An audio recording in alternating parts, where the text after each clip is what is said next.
दोस्तों, हम अपने परिवार और दोस्तों से कितना मिलते हैं ये हमारी सेहत को काफ़ी गहराई से प्रभावित करता है।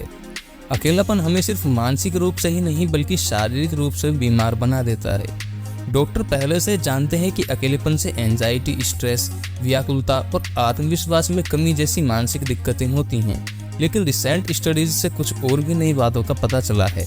रिसर्चर्स को ऐसे तथ्य मिले हैं जिनसे पता चलता है कि अकेलेपन से शारीरिक बीमारियां होने के खतरे भी बढ़ जाते हैं। इन परीक्षणों के बेसिस पर यह भी कहा जा रहा है कि इससे कुछ बीमारियों के होने और उनके खतरनाक बनने की आशंका होती है। शोधकर्ता ये पता लगाने की कोशिश कर रहे हैं कि अकेलापन किसी व्यक्ति की मानसिक स्थिति और शारीरिक स्थिति पर ऐसा क्या असर डालता है जो उस व्यक्ति को पहले बीमार बनाता है और फिर मौत की तरफ धकेल देता है।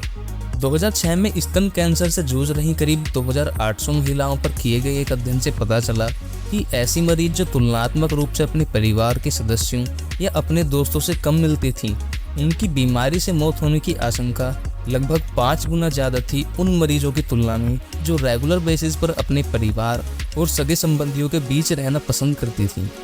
शिकागो विश्वविद्यालय में मनोवैज्ञानिकों ने देखा कि सामाजिक रूप से अलग थलग रहने वाले लोगों की प्रतिरोधक क्षमता में बदलाव हो जाता है और ये बदलाव उन्हें स्थायी सूजन और जलन की ओर धकेलता है। हालांकि किसी घाव या संक्रमण के ठीक होने के लिए अल्पकालिक सूजन और जलन जरूरी है, लेकिन अगर ये लंबे वक्त तक बनी रहती है तो हृदय से जुड़े रोगों और कैंसर की वजह भी बन सकती है। दोस्तों, विश्वविद्यालय में वैज्ञानिकों ने अपने शोध के दौरान में ये भी पाया कि जो लोग दूसरों से कम मिलते हैं और अकेले रहना पसंद करते हैं, ऐसे लोग रोजमर्रा के कामों को ज़्यादा तनावकारी पाते हैं। यानी डेली रूटीन से जुड़े कार्यों को करने में भी वो एंजाइटी का शिकार हो जाते हैं और स्ट्रेस उन पर हावी होने लगता है। इसके साथ ही वैज्ञानिकों ने बड़ी संख्या में स्वस्थ लोगों में सुबह और शाम के वक्त कार्टिसोल हार्मोन के लेवल की जांच की।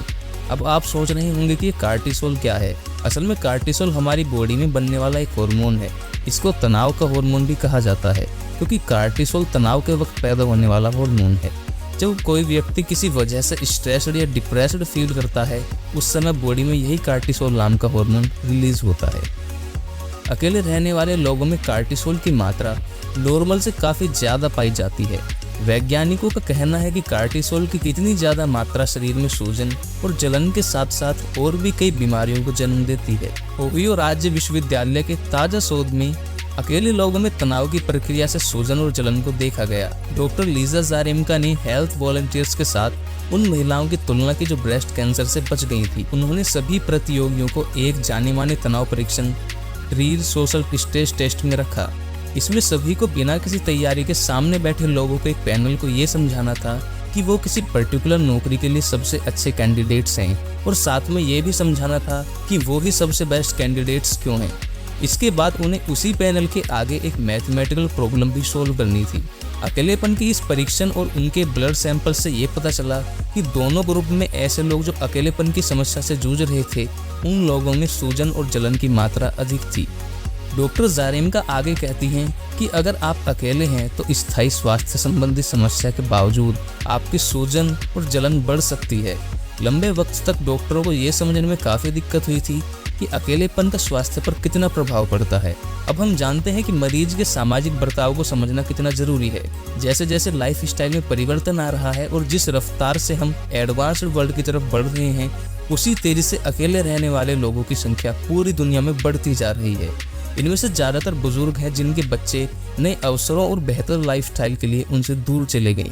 एक रिपोर्ट से यह पता चलता है कि 75 ईयर्स की उम्र के आधे लोग ब्रिटेन में अकेले रहते हैं और ऐसे लोगों में 10 में से 1 गंभीर रूप से अकेलेपन का शिकार है।